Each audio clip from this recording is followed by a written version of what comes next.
2 weeks after the election, Hillary Clinton's popular vote lead continues to grow, but some still have hope she can still win. How is that? Millions have signed petitions directed to the Electoral College to cast their votes for Clinton instead of Trump when they meet on December 19th. So look at this. She has 232 locked in terms of the electoral votes and would need 38 so-called faithless electors to win. Political reports, at least 6 electors have vowed to cast ballots that do not align with the popular vote results of their states. One said, quote, "The Founding Fathers created the Electoral College as the last line of defense." Can Hillary Clinton win the Electoral College, or is all of this just fantasy? One man trying to make this a reality is Daniel Brezenoff, the former deputy chief of staff for Long Beach Mayor Robert Garcia, starting a petition on change.org, which quickly soared to more than 4 million signatures. The response so intense, he left his job to concentrate full-time on lobbying members of the Electoral College to change their votes. Daniel Brezenoff joining us now. So are you getting a lot of commitments from electors to change their vote? We have not had a commitment from electors yet, and we're just really beginning our campaign. This happened very quickly. I wasn't expecting this. And so we've been putting an organizational structure in place. We've been reaching out to the Hamilton electors, who we've had some conversation with. I've also been talking to scholars throughout the country to make sure we're on point with our constitutional history, and I think we have been so far. You can have millions of people sign your petition, and it may not go anywhere. I mean, where does it go?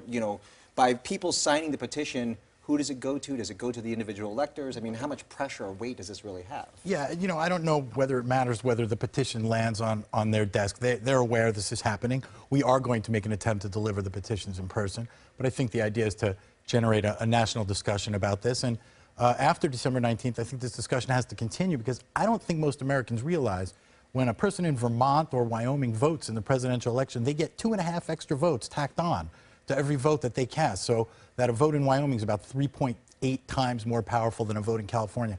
We don't think that's fair, and I think most Americans probably would not think that that's fair. Well, I think the history of the Electoral College is going to be an interesting study for Americans as they hear more about this. But some might say, but that's not fair. This is the way we do it in America. The last elections weren't necessarily challenged like this. Why now is it fair? Well, absolutely. Well, the system we have also allows the electors to deliberate. In fact, the Founding Fathers told them to reflect and deliberate very carefully about their choice, and that their job is to make sure an unfit person does not take the office. And we think Donald Trump is exactly the kind of demagogue that Hamilton, Madison, and the other Founding Fathers warned about. No experience in public office, has been attacking the Constitution with his threats to sue journalists, with civil liability laws, with his idea to register Americans based on religion.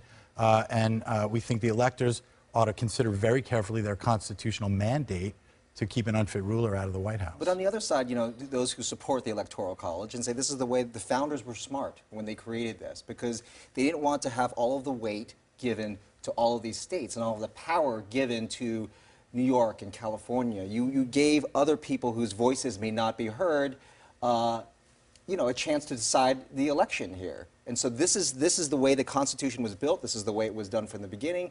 We've had, elections over the years that have elected a Republican and a Democrat, and many people would just say you're a sore loser. Well, some people have said that. Again, the Constitution gives the electors this power to deliberate. So if we're going to say we're okay with someone in Wyoming having 3.8 times the voting power of someone in California, again, I don't think most people think that that should be the ratio. But if we're going to say we're okay with that kind of undemocratic system, well, then over here, the electors can also choose to cast their ballots for anyone that they want to. And we think if they really think about who Donald Trump is and who the Founding Fathers envisioned being in the White House, he does not fit the bill. But for all those Americans who feel like he is the person they want in office versus Hillary Clinton, what does it say to them? Well, there are more people who voted for Hillary Clinton. So if we're going to go back to the will of the people, then I think there's a good case for Mrs. Clinton to be the president. If we're going to say we're using the Electoral College system, well, the electors can vote for anyone they want to. But Trump also makes the case that had, the Electoral College not existed, he would have campaigned in California. He would have campaigned in New York. He would have campaigned in all these other areas. Sure. The Electoral College forces all the candidates to go to these battleground states. And so you know, he makes the case or suggests that the election results would likely be the same anyway if he had campaigned in all these other states that really weren't, you know, open.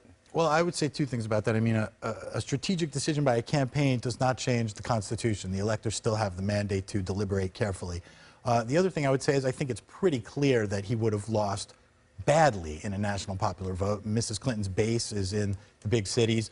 She would have, of course, campaigned in Texas, for example. If he's campaigning in Florida, well, she's campaigning in Texas. So I don't think there's any way to know, but the reality is he lost the popular vote. Well, it is a fascinating discussion. Daniel's going to stick around and do my Facebook chat at 6:15, so join me there with your thoughts, your questions, your opinion. Daniel, interesting. Thank you both so much. All right. I think